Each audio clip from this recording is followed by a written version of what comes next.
안녕하세요 여러분, 데이지입니다. 오늘 재밌는 거 해보려고 하는데 바로 책 대 영화! 사실 내일이 미키 17 영화 개봉일입니다. 제가 예매창 올라오자마자 첫날 조조 영화를 이미 예매를 했어요. 그런데 책 읽을 생각을 못했는데 아니 글쎄, 이전에 제가 소개해드린 친환경 사회적 기업 100% recycled paper, no plastic 독서대를 만드는 그레이플랩 기억하시죠? 거기서 영화 미키 17 개봉을 앞두고 황금가지와 콜라보해서 요 미니 컴팩트한 독서대 출시하셨더라고요. So cute. 그리고 같이 읽을 책을 이렇게 보내주셨어요. 사실 제가 책 선물은 받지 않는데 왜냐면 제가 읽을 책이 너무 많기 때문에. 그런데 이거 어떻게 참아? 이건 읽어도 되죠, 여러분? 양해 부탁드려요. 정말 읽고 싶어요. 스포 없이 책을 읽고 영화를 보는 시간들 담아보겠습니다. 근데 왜 책 제목은 미키 7이고 영화는 미키 17일까? 작가 소개. 뉴욕 북부의 숲속 오두막에서 살고 있다. 뉴욕의 숲속 오두막이라. 여가 시간에는 암 연구를 하고 침울한 대학원생들에게 양자 물리학을 가르치거나 목공예를 즐긴다? 와, 진짜 육학형 작가네. 지금껏 죽어본 중에 가장 멍청한 죽음을 맞이하게 될 것 같다.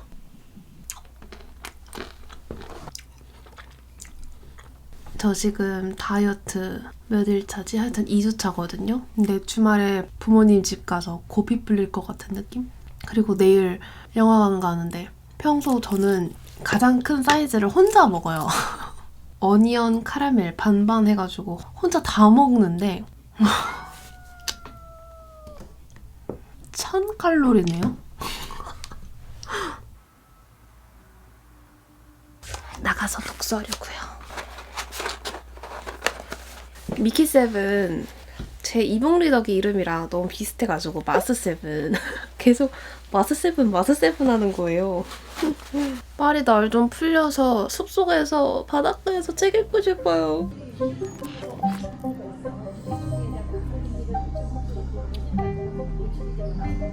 미키7의 키가 160이래요.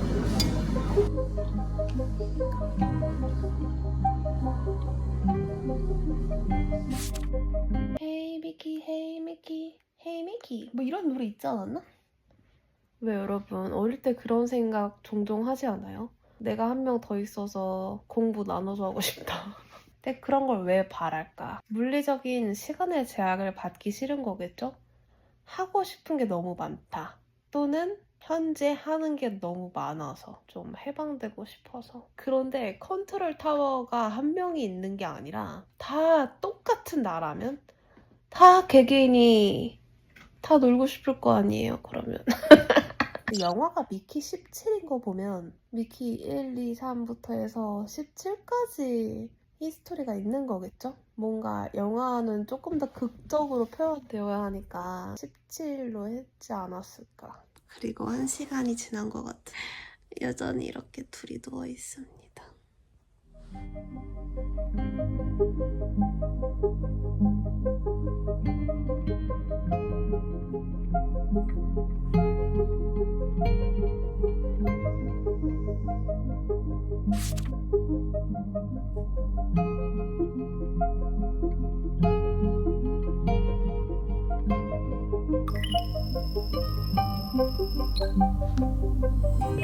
지금 얼마 남지 않았는데 이렇게 끝나면 너무 허무할 것 같은 느낌? 세계관, 내용들, 인물들 너무 다 흥미로운데 아직 벌어진 스토리들이 너무 작아요.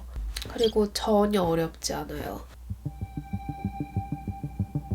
여기까지가 빌드업이라는 걸 믿으시겠습니까? 그런데 딱 이 정도 남기고 와, 1이 귀엽고 터졌고 I'm very satisfied. 와우. 10페이지 정도 남았는데 지금 영화 보러 가야 돼요. 가는 길에 마저 읽겠습니다. 재밌다.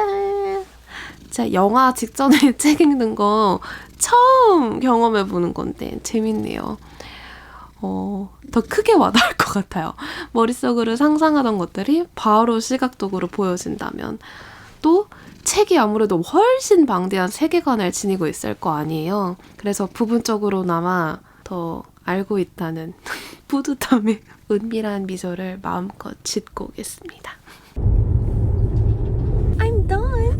영화관 도착 30초 전 다 끝냈습니다. 정말 주요 내용이 한 90% 지점에서 휘리릭 전개가 되어요. 근데 제가 막 세계관 빌드업을 좋아하지 않는 편이거든요.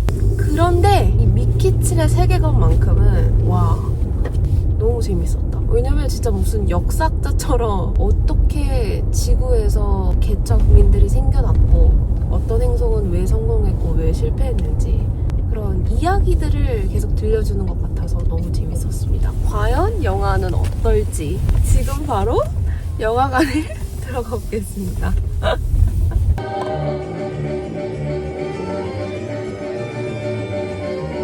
잘 만든 것 같아. 몰입감이라고 해야 되나? 내가 영화를 보고 있다라는 그것을 이제 자각하지 못하는 거지. 옛날에 옥자 처음 봤을 때 진짜 충격이 컸거든? 왜? 그 뭐랄까 영화의 색감과 그 톡톡 튀는 대사 그리고 조금 사이코패스적인 것에서 나오는 행동이나 개그나 말들 이런 거 있잖아. 나는 거기선 충격이었는데 이게 좀 여러 번 지금 반복이 되다 보니까 근데 그게 더 도드라졌던 이유가 뭐냐면 난 책을 막 읽었잖아. 책은 SF 그래도 측면이 강하거든. SF 영화를 상상한 거야 읽으면서. 미키 7책 그럼 바로 소개해볼게요. 배경은 먼 미래, 지구는 환경 파괴, 잦은 전쟁으로 인해 복구가 어려워졌습니다. 인류는 더 이상 지구에서 살 수 없었고 우주 개척 시대가 열렸습니다. 주인공 미키 반스는 미드가르드라는 개척 행성에서 살고 있습니다. 그는 역사를 공부했지만 우주 개척 시대의 역사학자? 쓸모없는 존재였습니다. 궁금한 게 있으면은 태블릿, 오큘러 통해 전부 검색할 수 있으니까요. 그러다 그는 도박을 하게 되고 엄청난 빚을 지게 됩니다. 결국 사채 업자한테 잡혀 지옥을 경험한 후 그는 미드가르드 탈출을 결심합니다. 행성 니플라임 개척단! 이거다.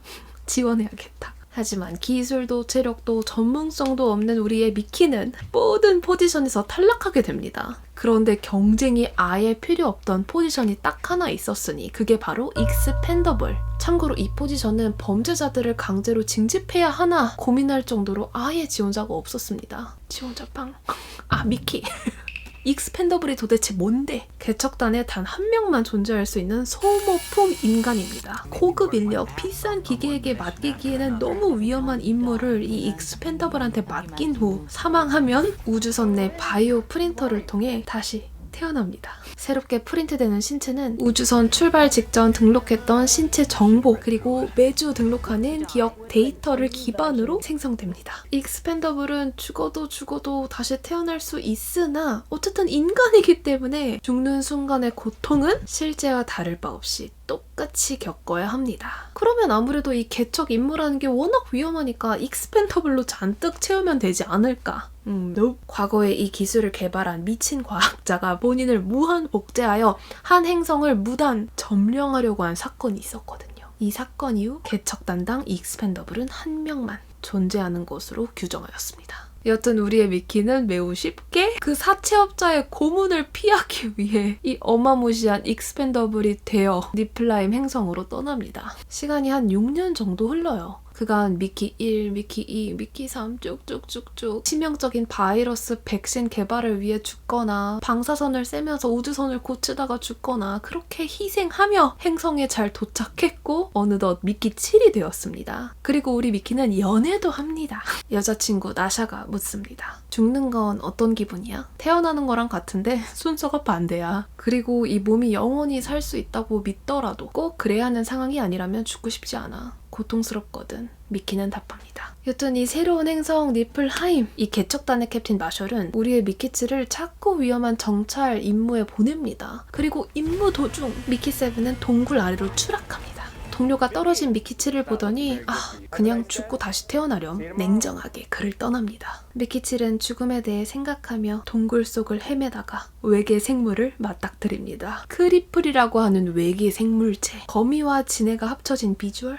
갈기갈기 찢겨 죽겠구나 생각하지만 놀랍게도 미키를 살려줍니다. 터벅터벅 기지로 돌아왔는데 그곳에서 믿을 수 없는 광경을 보게 됩니다. 아니 글쎄 방 안에 새로운 익스펜더블 또 다른 미키 8이 있었습니다. 미키 7이 죽었다고 생각하고 미키 8을 생성한 거죠. 그런데 규정상 한 명의 미키만 존재할 수 있잖아요. 미키 8이 내가 막 태어났지 않냐, 네가 죽어라, 네가 죽네, 내가 죽네, 그렇게 말다툼을 이어나가는데 과연 우리의 미키 7 살아남을 수 있을까요? 이제 책과 영화 비교. 같은 줄기를 가져가지만 시대와 분위기가 매우 다릅니다. 우선 영화에서는 더 가까운 근미래 2045년을 배경으로 하고 있어요. 지구가 아직 사라지지 않았습니다. 파괴되고 있는 상태이긴 한데 지구에서부터 미키 번스가 엑스펜더블로 지원하여 개척단에 오릅니다. 책에서는 조금 더 디아스포라, 우주 개척에 대한 이야기가 많아요. 성공한 행성 사례들, 실패한 사례들. 반면 영화에서는 이제 그런 세계관을 가져가지 않습니다. 그래서일까요? 책은 조금 더 SF 소설로 읽히는데 영화는 SF라는 배경을 차용하면서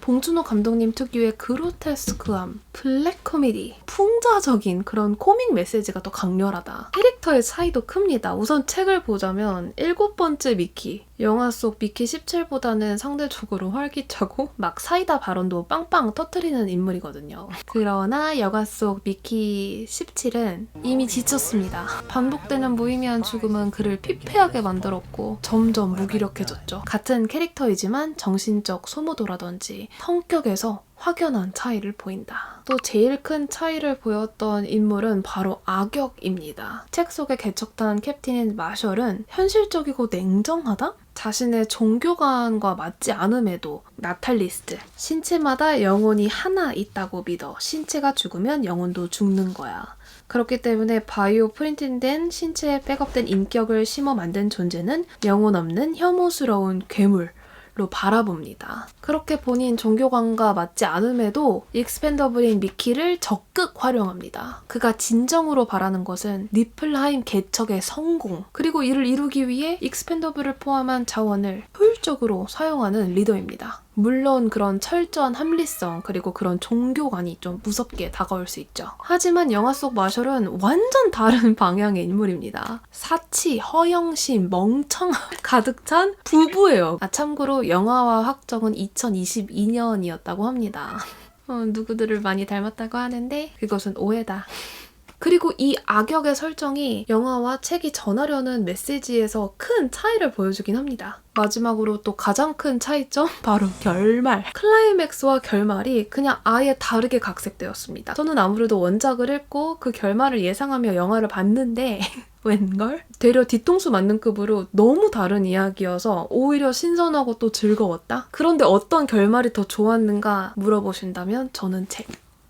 메시지를 좀 살펴보자면 영화와 책 모두 인간을 소모품으로 소비하는 구조를 비판합니다. 이야기 속 익스펜더블처럼 현대 사회에서도 인간은 자본과 체제 속에서 소비되고 교체되고 사라지는 존재가 아닐까. 미키 같은 경우 익스펜더블이 되기를 스스로 선택하면서 그 구조로 들어가잖아요. 본인이 선택한 길이고 한 개인으로서는 대안을 찾기 어렵기 때문에 그저 고통을 계속 받습니다. 거부할 용기를 내지 못하고요. 우리도 마찬가지로 거대한 구조 속에서 자발적으로 소모되거나 체제의 필요에 의해 희생되고 있다. 그런 사회적인 메시지와 함께 특히 책에서는 좀 철학적인 자아에 대한 메시지가 많이 담겨 있었습니다. 왜 우리는 때때로 다른 나를 상상하잖아요. 너무나 쉽게 과거를 합리화하고 미래를 상상하면서도 정작 현재의 나에 대한 사연은 미뤄두죠. 하지만 우리의 주인공 미키7과 미키17은 복제된 나, 또 다른 나를 직접 눈앞에서 마주하게 됩니다. 그 순간 도피의 여지가 사라집니다. 중요한 것은 지금이다. 지금의 나는 누구인가? 무엇이 나를 다르게 만드는가? 질문을 던지게 합니다. 그리고 책과 영화에서 또 도드라지는 키워드는 사랑입니다. 개인적으로 가장 좋아하는 캐릭터는 여자친구 나샤입니다. 그냥 포에버 미키! 어려움, 투쟁, 불확실성 속에서도 사랑을 외치는 나샤.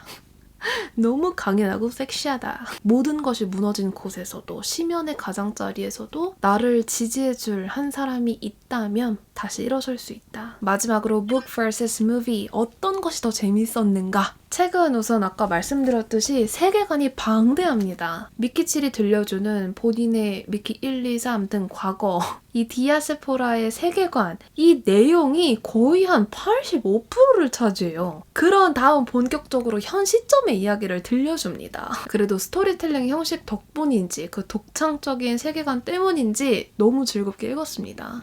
Good read. 그래도 본격적인 메인 이야기가 너무 짧게 느껴졌다. 조금 억울할 정도로 만족되지 않았다라고 느꼈는데 아니 글쎄 속편이 있더라고요. 읽어보려고요. 반면 영화 같은 경우 완전 SF를 기대했는데 좀 옥자와 설국열차가 생각나는 영화더라. 그로테스크한 분위기에 풍자적인 연출이 좀 강해서인지 원작과 매우 다른 결로 다가왔습니다. 그래서 책과 영화를 보니 각자의 아쉬움을 채워주더라. 특히 악역과 결말이 다르게 설정된 만큼 하나의 세계관을 공유하는데 좀 다양한 이야기를 들은 느낌? 또 작품의 주요 개념인 익스펜더블이 시각적으로 어떻게 구현되는지 확인하는 즐거움을 누릴 수 있었다. 영화를 통해서. 그래서 진부한 결론, 책도 영화도 추천합니다. 다만 중요 포인트, 순서를 추천드리자면 여러분 영화 먼저 보시는 걸 추천드립니다. 왜냐면 책의 넓은 세계관이 영화에서는 좁게 표현되기 때문에 디테일을 읽는 것보다는 오히려 영화를 먼저 보고 디테일을 더 확보하는 선 영화 후 책을 추천드립니다.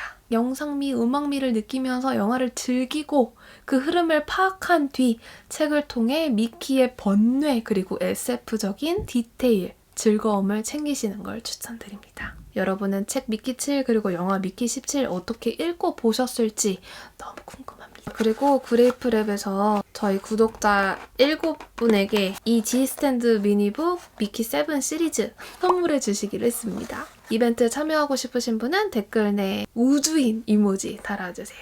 오늘 영상도 즐겁게 봐주셨길 바라며 다음 영상으로 인사드릴게요. 안녕!